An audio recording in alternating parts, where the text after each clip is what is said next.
Ah, the courtroom. A place for justice, truth, and a man demanding compensation because Fruit Loops doesn't have fruit in it? From fruit lawsuits to monkey copyright claims, history's had its fair share of legal facepalms. So grab your gavel and your sense of humor as we're looking into some of the most bizarre lawsuits ever filed. Spoiler alert, logic not required. And yes, they're all 100% true. Welcome to History Corner. In medieval France, crime didn't discriminate, and neither did the courts. In 1386, a pig was arrested for mauling a 3-month-old child. No comment on what a 3-month-old child was doing out with the pigs, but the sow was dressed in human clothing and given a public trial, complete with a judge, jury, and legal counsel. The pig was convicted and hanged in the town square. At least she got a fair trial, sort of. Fruit or vegetable? It's not a lunchroom debate. It went all the way to the Supreme Court. This one isn't so much a ridiculous lawsuit as it is a ridiculous outcome. A fruit importer sued to avoid paying tariffs on tomatoes, which were taxed as vegetables under the Tariff Act of 1883. Now, technically, tomatoes are fruits, but the court had to decide if they were legally vegetables. The U.S. Supreme Court actually ruled tomatoes were vegetables because they're commonly eaten with meals, not as a dessert. Botanists everywhere facepalmed in unison. So I guess if I have my cinnamon roll with a steak, I'm good. I've had my veggies. In 1916, the U.S. government took a bold stance against powder. Specifically, one claiming to be a miracle cure for drunkenness. The case was literally against the powders themselves, not the manufacturer, not the seller, but the powders. Mrs. Moffat's shoe fly powders for drunkenness, claiming they were a cure for alcoholism. Of course, it cured absolutely nothing. The powders were ruled misbranded and ordered destroyed. In 2015, a monkey named Naruto snapped a selfie with photographer David Slater's camera. Adorable, until PETA decided to stick their nose in it. They actually sued on behalf of the monkey, claiming he held copyright to the photo. The court, of course, ruled that animals cannot own copyrights, and it was dismissed. In 1957, London flooded. People were angry, so the Port Authority sued the River Thames. Port Authority was also the legal guardian of the river, so yeah, they sued themselves. Apparently, it was a necessary legal maneuver in order to claim insurance. You gotta do what you gotta do, right? In 1996, Pepsi began a promotional loyalty program in which customers could earn Pepsi points that could be traded in for items in their catalog. As part of the TV commercial for this, at the very end, Pepsi showed a Harrier jet which could be redeemed for 7 million Pepsi points. Now, it was clear to everyone who saw that this was a joke. Well, all but one. A man named John Leonard actually took it seriously, collected the points, and demanded the jet. Pepsi's response? It was a joke.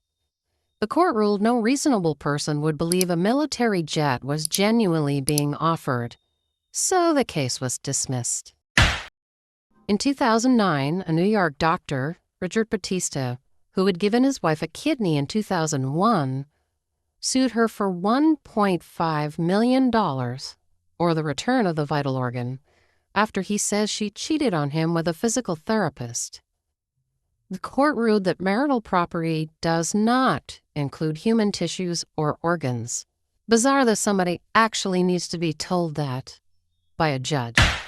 In 2014, a Little League coach decided to sue one of his players for hitting him with his helmet after a walk-off hit.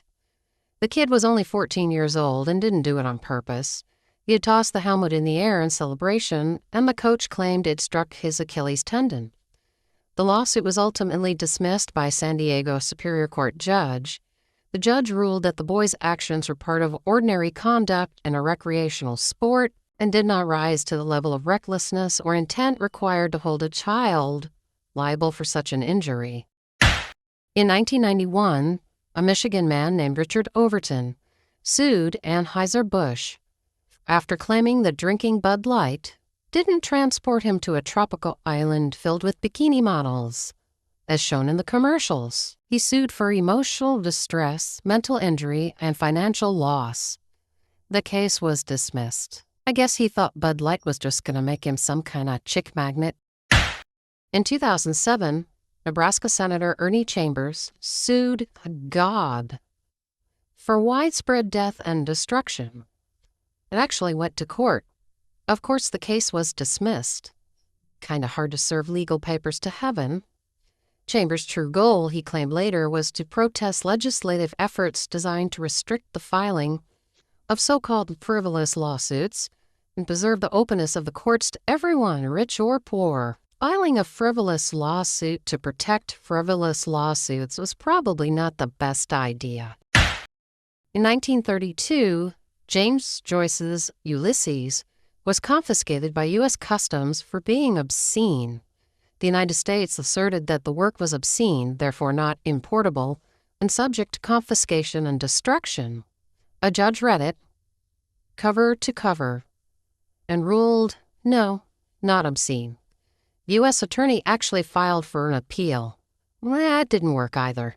In 16th century France, insects were destroying crops, specifically weevils. So the church put a group of weevils on trial.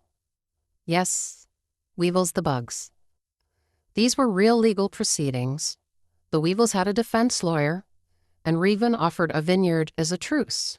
They did not show up for court. The court excommunicated them.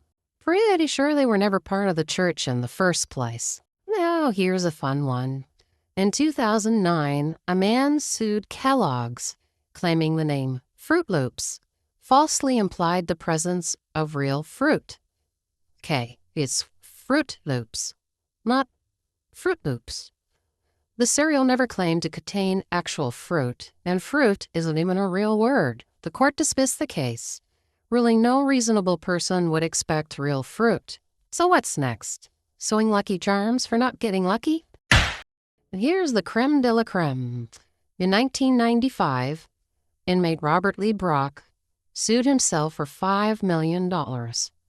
Brock was an inmate at the Indian Creek Correctional Center in Chesapeake, Virginia.